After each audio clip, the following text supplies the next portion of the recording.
So when you say, my kids will take care of me, what you may actually be saying is my kids will absorb a significant financial and personal cost so that I don't have to plan for it. That's worth sitting with. Hello, friends. This is Tyler Gardner welcoming you to another episode of your Money Guide on the Side, where it is my job to simplify what seems complex, add nuance to what seems simple, and learn from and alongside some of the brightest minds in money, finance, and investing. So let's get started and get you one step closer to where you need to be. Before we get into today's episode, I am genuinely thrilled to share this with you. After 3 years of listening to your questions and locking myself in a room to answer as many of them as I can, I decided it would be slightly more efficient to write a book. So I did. It's called Real Wealth, published by Norton, out December 6th of this year. Yeah, the kid whose parents thought he might be illiterate until he was 21, and whose high school English teachers passed him on the condition he never took another English class, and I'm dang proud of how it turned out and what I believe it can and will do for all of you. Here are 3 quick reasons to pre-order right now, and I'll tell you exactly how at the end. 1, you'll actually finish this book. I know, low bar, except it really isn't. I've spent 2 decades watching people's eyes go blank the moment I said asset allocation. I took that personally. This is my response. You know the look, and I refuse to be the cause of it. Number 2, the number 1 comment I get thousands of times is, you left something out. You're right. I'm making 60-second videos about topics that deserve 60 minutes. This is my answer, everything in one place, no countdown clock, no algorithm cutting me off. And number 3, what I'm most excited about, every month through December, I'll be releasing an exclusive pre-order incentive, and April's might already be my favorite.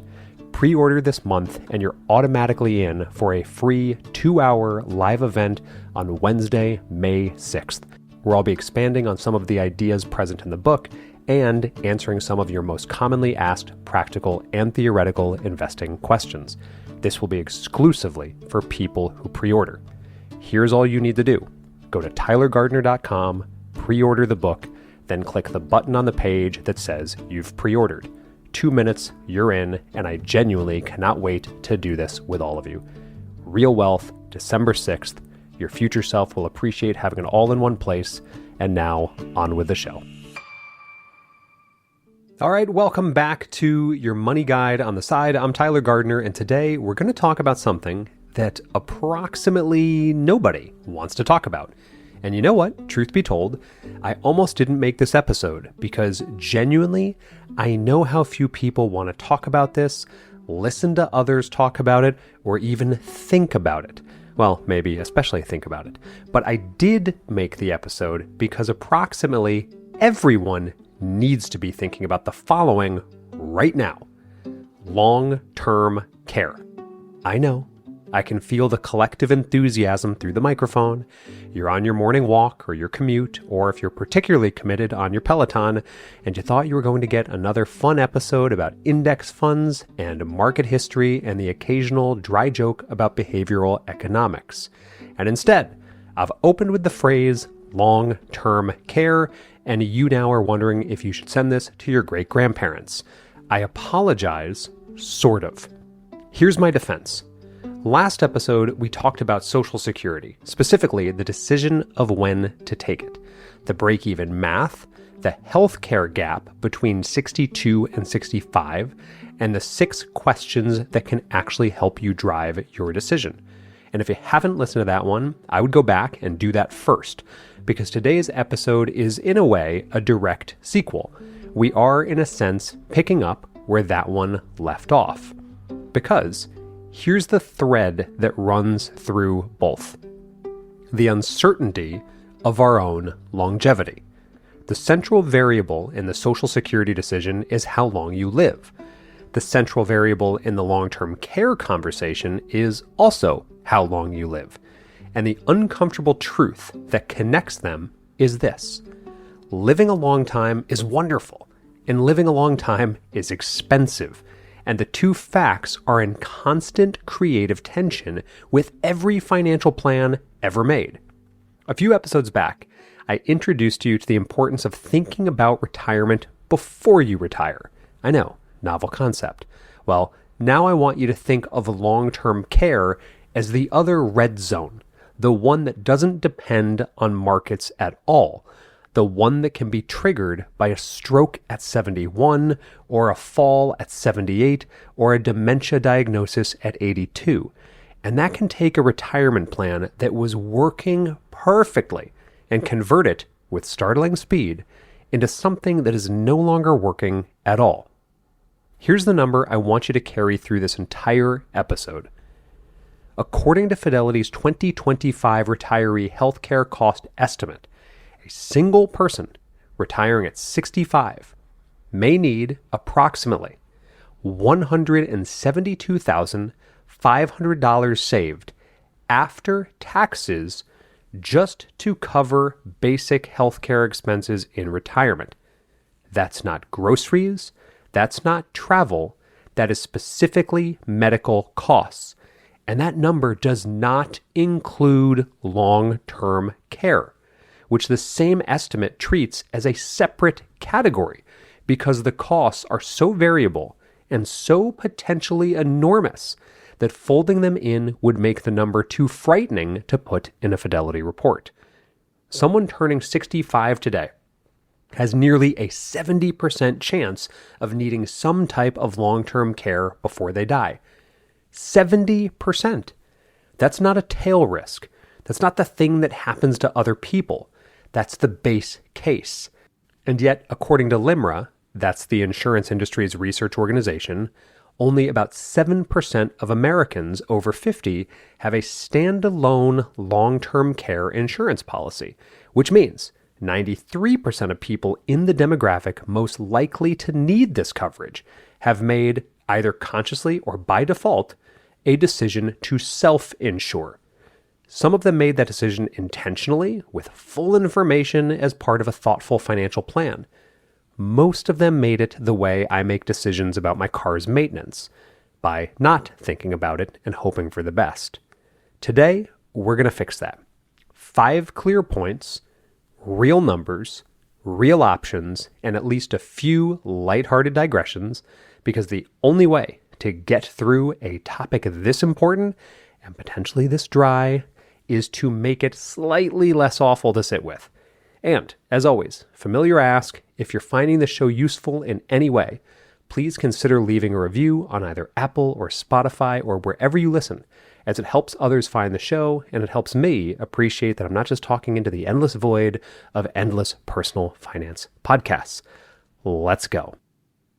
Now, blame the former English teacher in me, but before we get into the 5 points, I want to spend a few minutes on definitions, because I find that people often have the wrong picture in their heads, and that affects every decision downstream.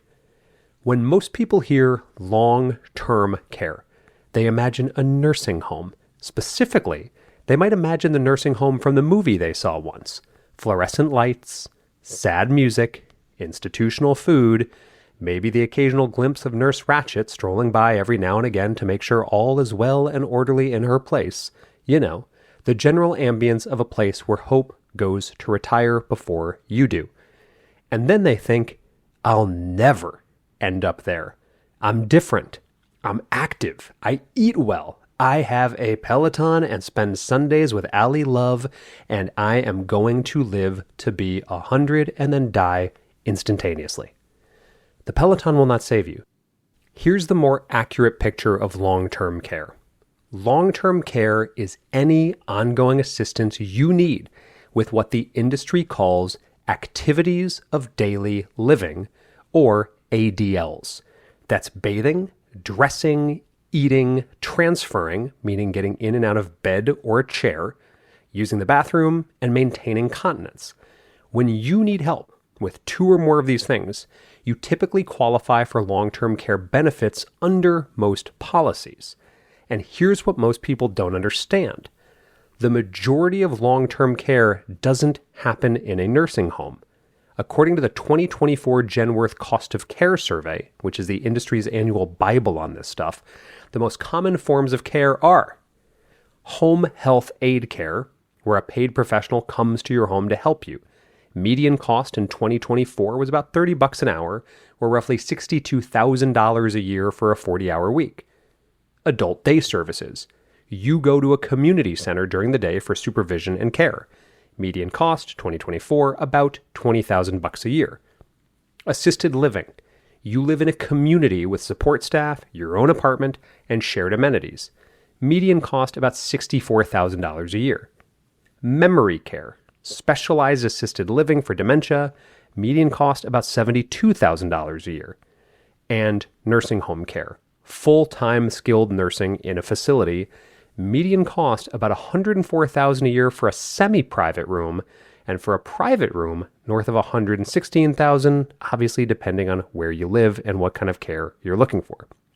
Keep in mind, those are medians, which means half the country costs more than that, and those costs have been rising at between 3 and 5% annually, which means if you're 50 today, and I know a lot of you are, and you need care at 80, you should roughly double every number I just gave you.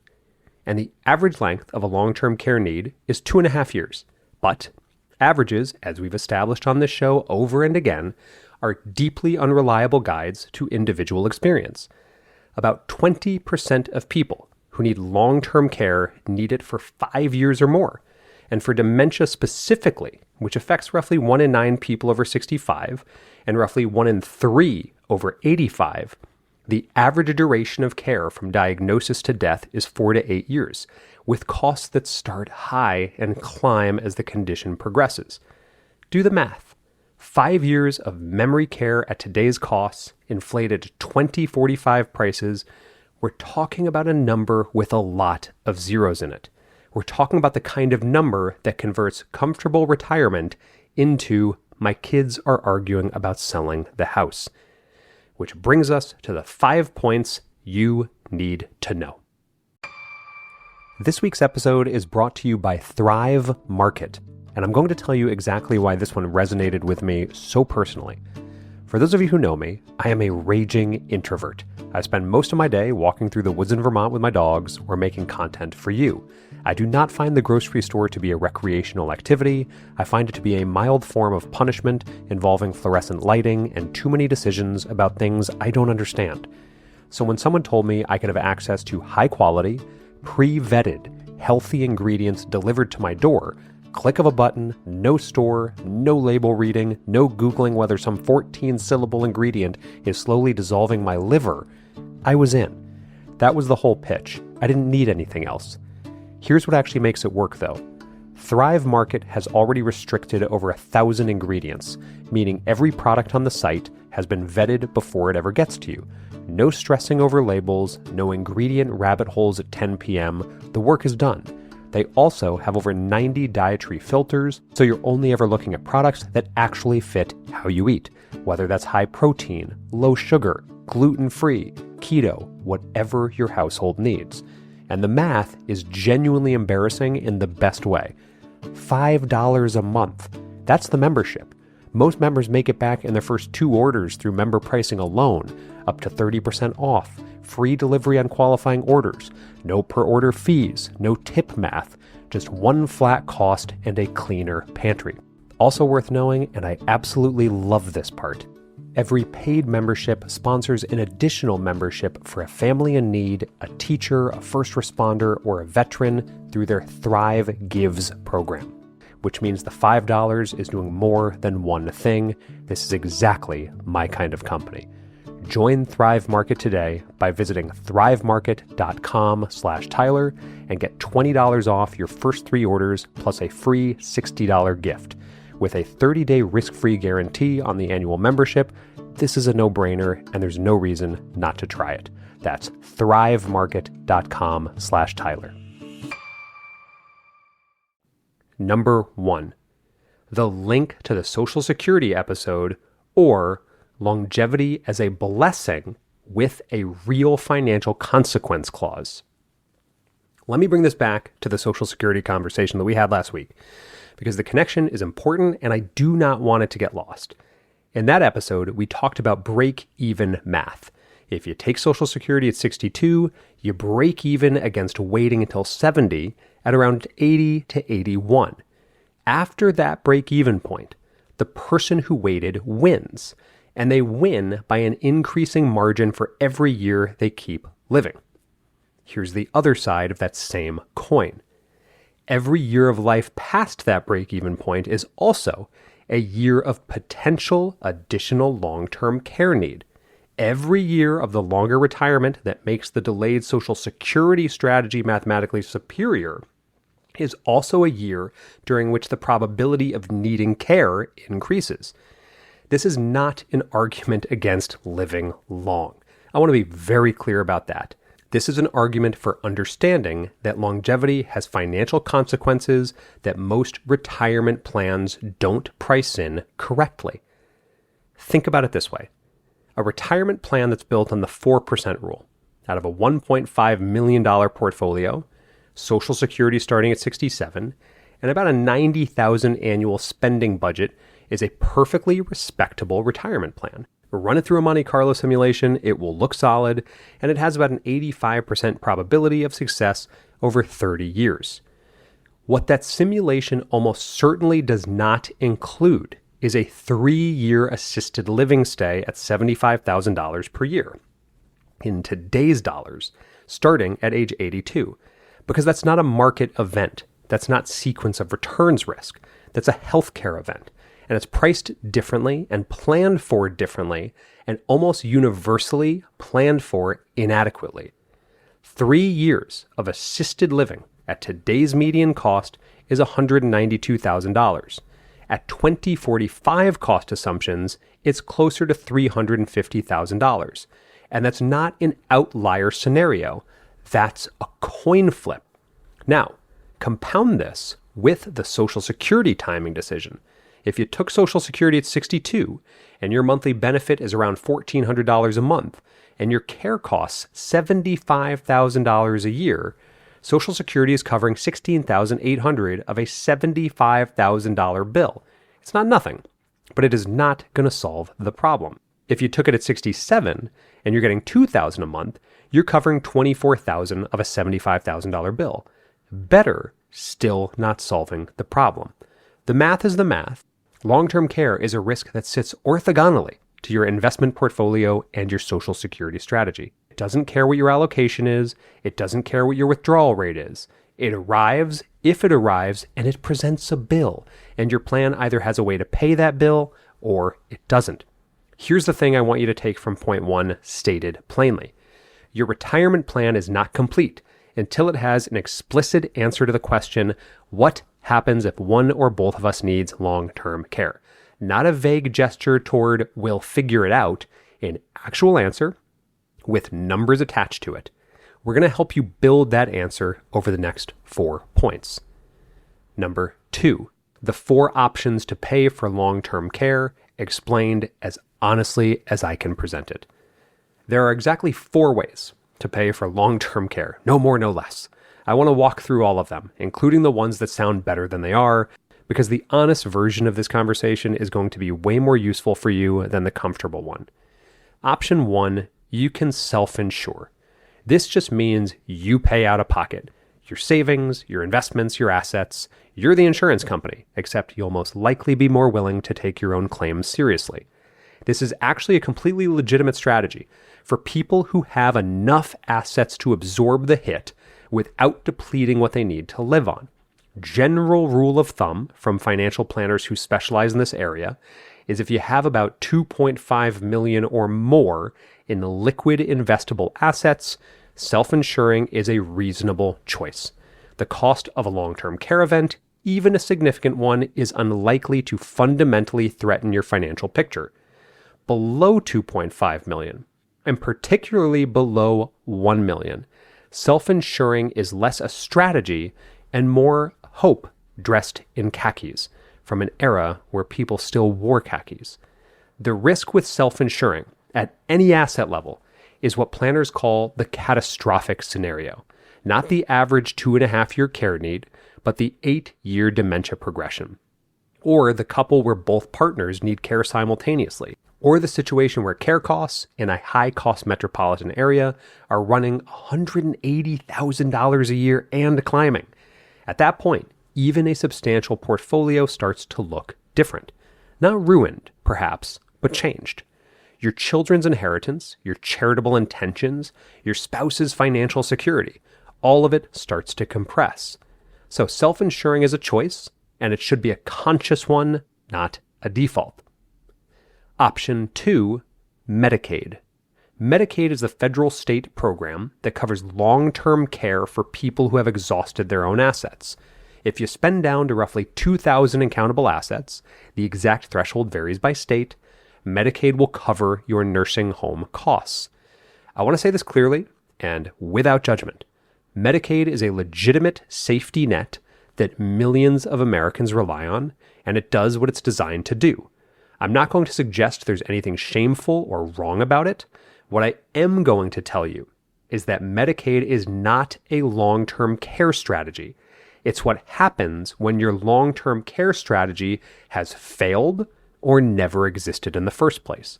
Because getting to Medicaid eligibility means you have spent down virtually everything you accumulated over a lifetime of working and saving.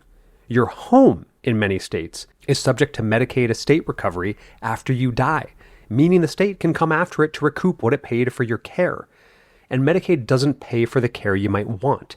It pays for the care that's available within its reimbursement rates, which in most states means a semi-private nursing home room, not an assisted living facility, not home care at the level you might prefer, not memory care in the facility you might prefer. Medicaid as a safety net, yes. Medicaid as a plan, no. Option 3, traditional long-term care insurance. This is the product that's been around since the 70s, and it has had, to put it as diplomatically as I can, a very complex history.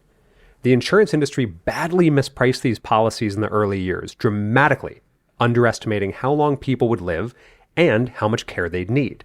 The result was a wave of massive premium increases, sometimes 50, 80, even 100%, that hit existing policyholders who were already paying and couldn't easily switch. Several large carriers exited the market entirely. My guess is most of you know what I'm talking about. The market has stabilized significantly since then. The carriers still in this space have much better actuarial models, but premiums are higher, underwriting is stricter, and the product has a reputation hangover that's made people slightly gun-shy. Here's what you need to know about traditional LTC insurance. If you're going to buy it, I cannot echo this one enough. The sweet spot is your mid to late 50s. The premiums are meaningfully lower than in your 60s, and you're likely still healthy enough to qualify. A 55-year-old couple can often get a solid policy for $2,500 to $4,000 per year combined. If you wait until 65, that same coverage can run $5,000 to $8,000 or more easily annually if you can still qualify at all. The standard policy features worth understanding are the benefit period, that's how long the policy pays, typically 2 to 5 years or lifetime, daily or monthly benefit amount, how much it pays per day or month, elimination period, that's the deductible equivalent, usually 90 days you pay yourself before benefits kick in, and inflation protection. This is critical. You want to look for 3% compound inflation protection minimum because care costs tend to rise faster than general inflation. Option 4, hybrid policies. This is the fastest growing segment of the long-term care market, and for good reason. A hybrid policy combines either life insurance or an annuity with a long-term care benefit. Here's the basic structure. You put in a lump sum or pay premiums over time. If you need long-term care, the policy can pay those benefits. If you die without ever needing care, the scenario everyone secretly hopes for, the policy pays a death benefit to your beneficiaries. You don't lose your premiums if you stay healthy. The pitch is you have to die or need care, so one way or another, this money does get used. The trade-off is that these products are far more complex, often require a much larger upfront investment, and the long-term care benefits are sometimes less robust than a standalone LTC policy for the same premium. But for people who balked at traditional LTC insurance because it felt like betting against their own health, the hybrid structure removes that psychological friction. Hybrids are absolutely worth exploring, particularly life insurance-linked hybrid policies, which have become significantly more competitive over the last 5 years. Now, a quick, honest summary of option 4. There is no perfect product. Every option involves trade-offs between premium cost, coverage quality, flexibility, and the uncomfortable reality that you don't know whether you'll need this or how much. What I can tell you is that doing nothing, choosing to not choose, is also a choice, and it's the least deliberate one available. Also, just for the record, no, I don't sell insurance and hybrid policies. This week's episode is brought to you by Facet. And before I read this one, I want to say something that I mean very genuinely. I use AI every single day. I'm on record about this. So what follows is not a Luddite manifesto. It's just 3 things I've noticed, and I talked about all 3 of these concerns in my AI podcast last week.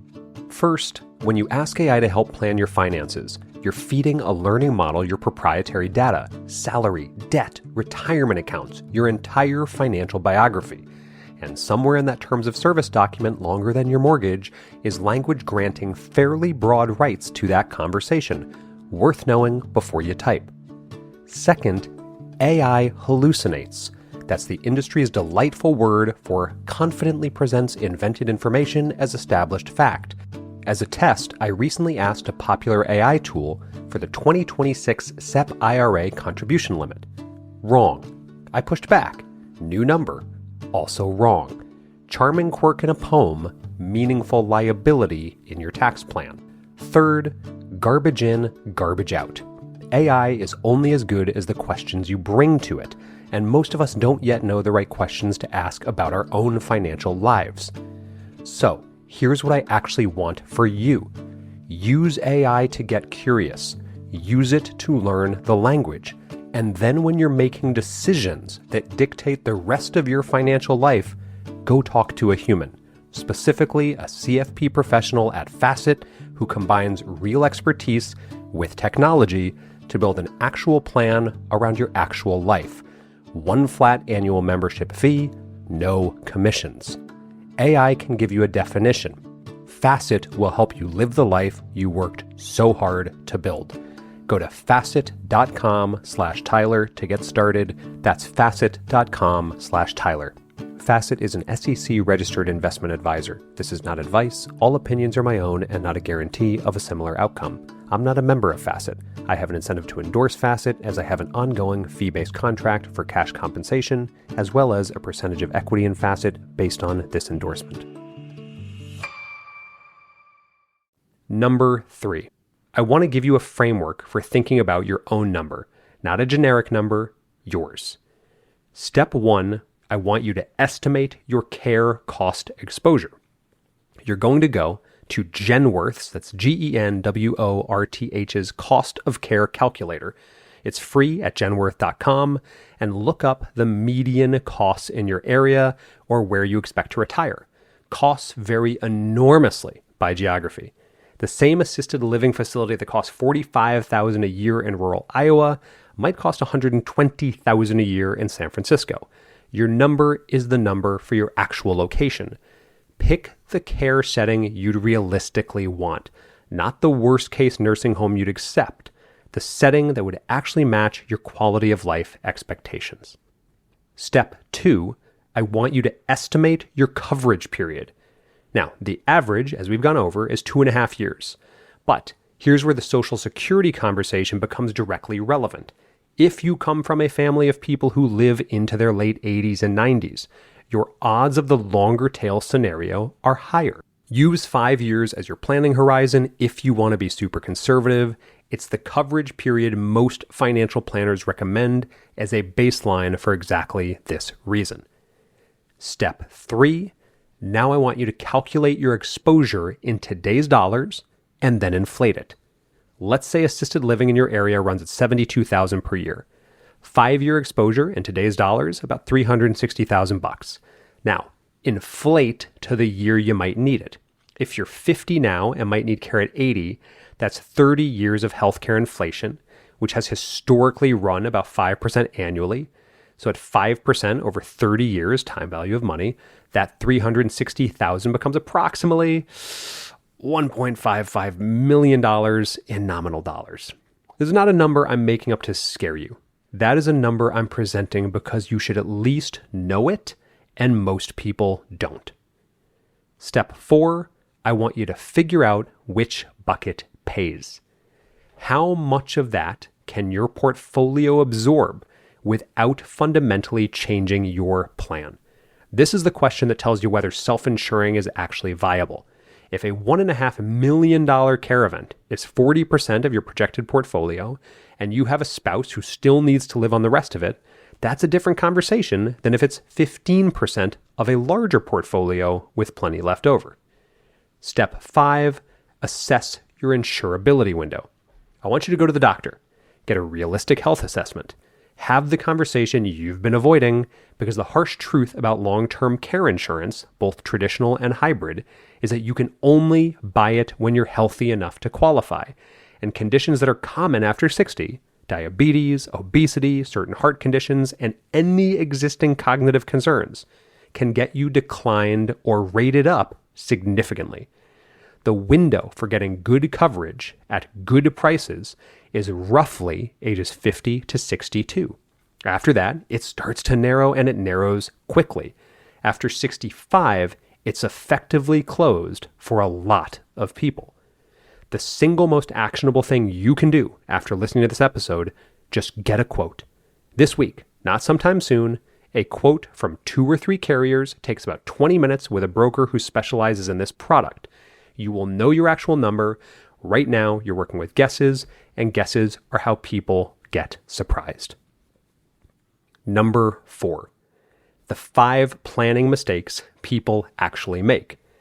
This is the section I want you to share with someone you love, because these are the mistakes I see repeatedly, and they are all completely avoidable.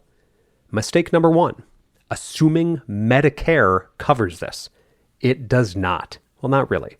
Medicare will cover short-term skilled nursing facility care up to 100 days following a qualifying hospital stay of at least 3 days.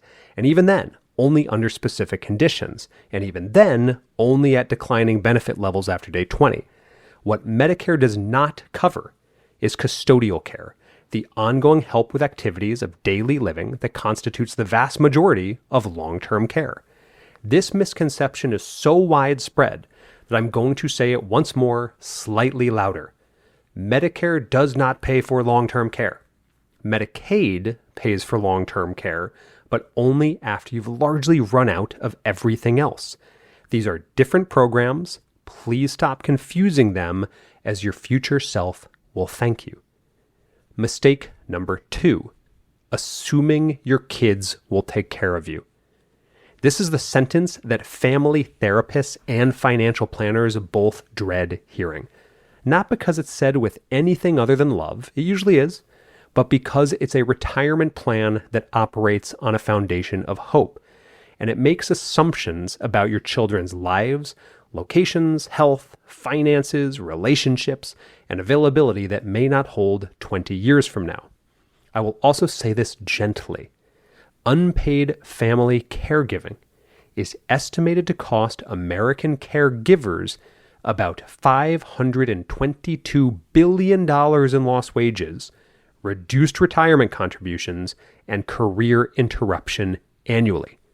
So when you say, my kids will take care of me, what you may actually be saying is my kids will absorb a significant financial and personal cost so that I don't have to plan for it. That's worth sitting with. Mistake number 3, waiting until you need it to figure out what you want. by the time a care need has arrived, the following things are often true. You're in no condition to make clear decisions. Your family is stressed and overwhelmed. The good facilities have wait lists, and the window for insurance has long since closed. The planning conversation needs to happen at a calm kitchen table in your 50s, not in a hospital hallway in your 70s. Have the conversation now.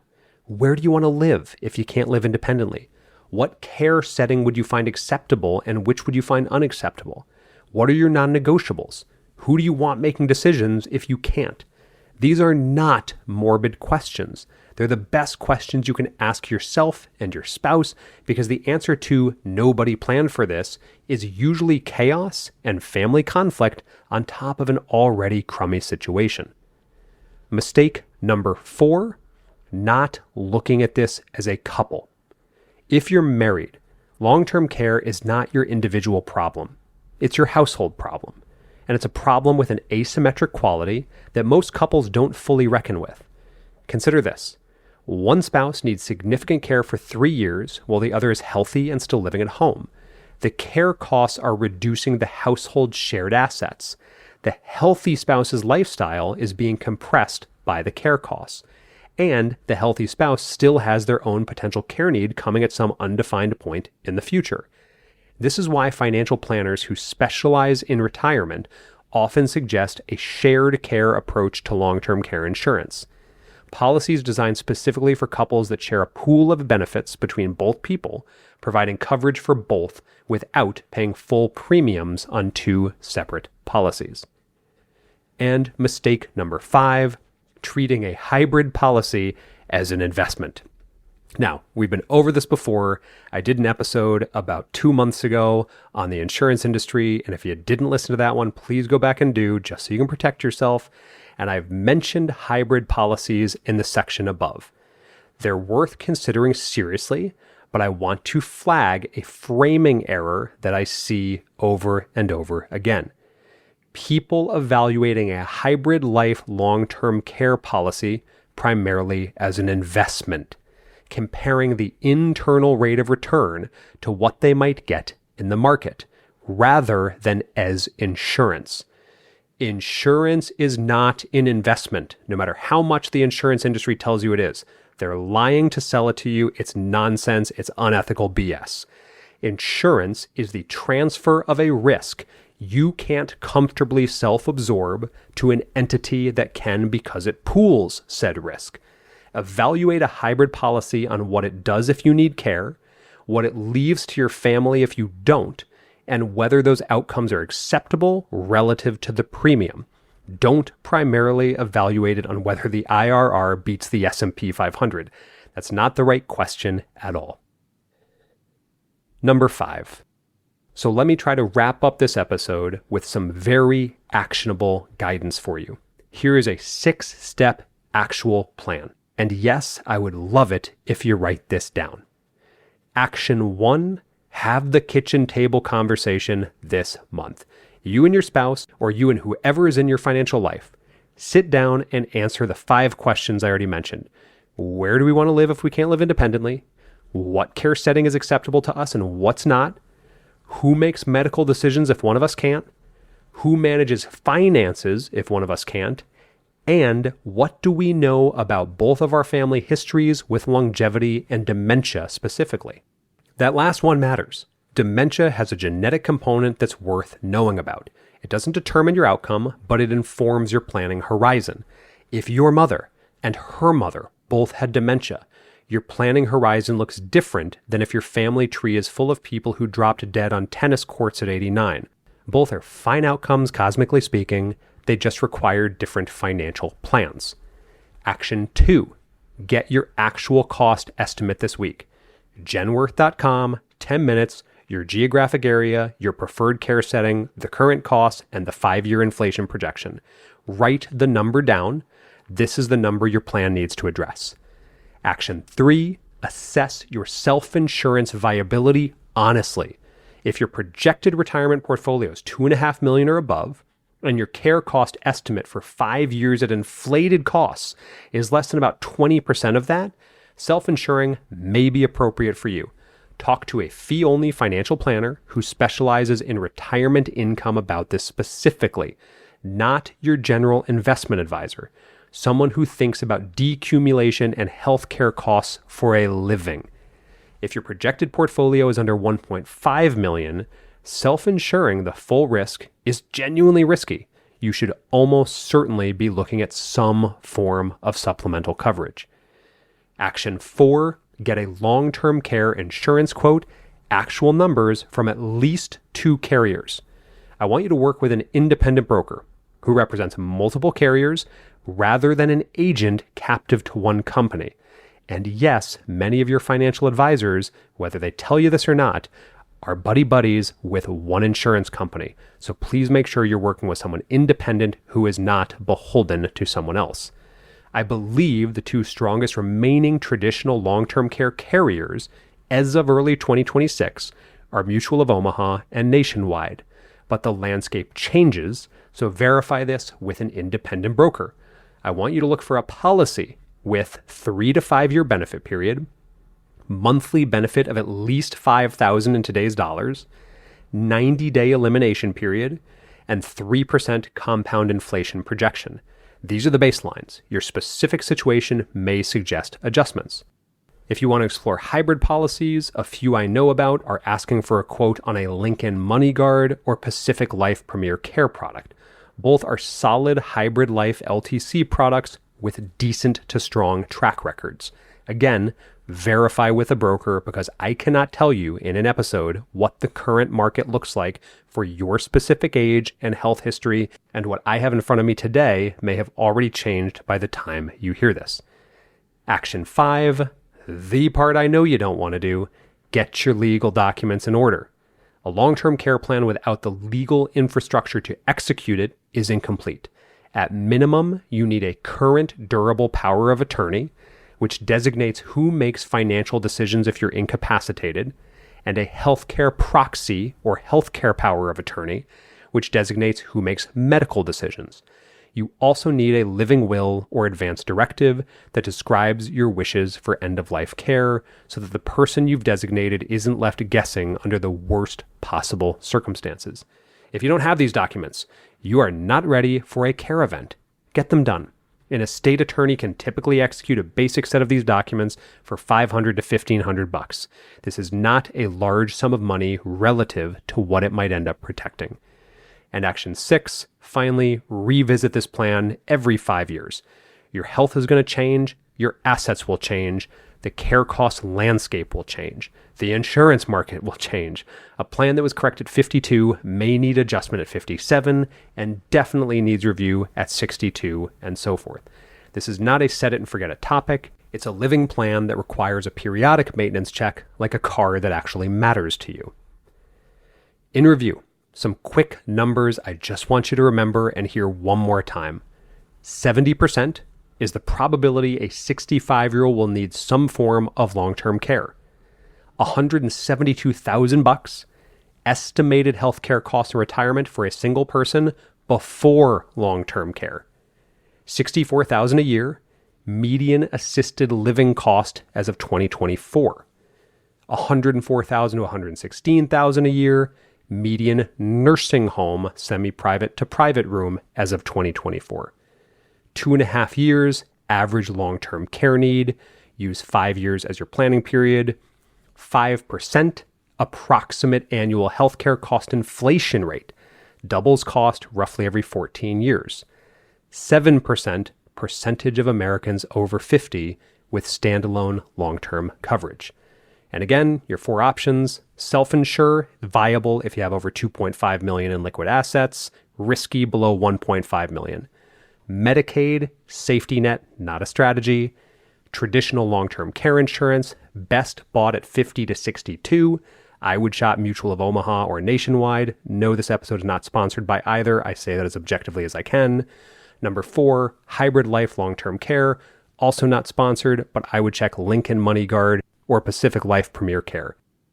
And finally, the policy features I want you looking for: the benefit period of 3 to 5 years minimum, a monthly benefit of $5,000 plus in today's dollars, an elimination period of 90 days, and inflation protection of 3% compound minimum. Now, if you need to go back to that action plan, please do. I've also included it in this week's newsletter that you can sign up for at tylergardner.com if you would prefer to have something in print. So ultimately, where do I land on this topic? Well, I'll start with being as honest as I can about the fact that it's a topic that I find genuinely uncomfortable, which is probably why I think it's so important to discuss directly. And I'll be even more honest, at 43 years old, I have officially done none of this. I'm still clearly in my it won't happen to me phase of life, and for lack of better words, do as I say, not as I do, or just do what works for you. But I have not done this yet, and just talking through these things together today, I now actually am a little more inspired to go do so. Long-term care planning is hard, not because it's complicated. It's actually fairly straightforward once you've got the numbers, but because it does require us to sit with a picture of our future selves that most of us would rather never contemplate. The version of us that can't drive, the one that needs help bathing, the one that might not recognize the person we've spent 40 years building a life with. That discomfort is real, and it's legitimate, and I'm not going to tell you to just power through it. What I am going to tell you is that people who have this conversation, the ones who sit down at the kitchen table while everything is fine and make actual decisions, those people give their families an extraordinary gift, not just financial protection, though that's real, the gift of not having to guess, of not having to argue about what you would have wanted, of not having to make agonizing decisions under duress without any guidance from the person they're trying to protect. Planning for this is an act of love, and I mean that without irony, and I know that's a different tone for this show, but it's what is called for. And here's the thing that ties back to every episode I have ever done of this show. The Social Security episode, the 4% rule episode, all of it. Financial planning goes so far beyond money. Money is just the instrument. Financial planning is about protecting your ability to live the way you want to live for as long as you live on your terms. Long-term care planning is that project in its most practical, most urgent, most often neglected form. Do the thing, have the conversation, get the quote, call the estate attorney, not because it's fun. It is emphatically not fun. I will not pretend otherwise, but because your future self and the people who love your future self and your current self will have a completely different experience depending on whether you did. That's the episode. 5 points, got some real numbers, you got 6 actual action steps, you got a Genworth calculator, some policy features, you got your legal documents coming to you, everything you need to start rather than continue not starting. And once again, if this was useful, and I'm genuinely hoping that this might be one of the more useful episodes I've made, you know the drill. Apple Podcasts, Spotify, 45 seconds, please consider leaving a review and help more people find the show and start thinking about the things that we all know we need to be thinking about together. Next episode, we're going back to the 4% rule, which I've hit on a few times over the past year, but I have some updates that might also prove helpful as you take the next step closer to where you need to be. I'm Tyler Gardner. This is your money guide on the side, and as always, hope this gives you something to think about throughout the week ahead. Thanks for tuning in to your money guide on the side. If you enjoyed today's episode, be sure to visit my website at tylergardner.com for even more helpful resources and insights. And if you are interested in receiving some quick and actionable guidance each week, don't forget to sign up for my weekly newsletter, where each Sunday I share 3 actionable financial ideas to help you take control of your money and investments. You can find the sign-up link on my website, tylergardner.com, or on any of my socials at socialcapofficial. Until next time, I'm Tyler Gardner, your money guide on the side, and I truly hope this episode got you one step closer to where you need to be.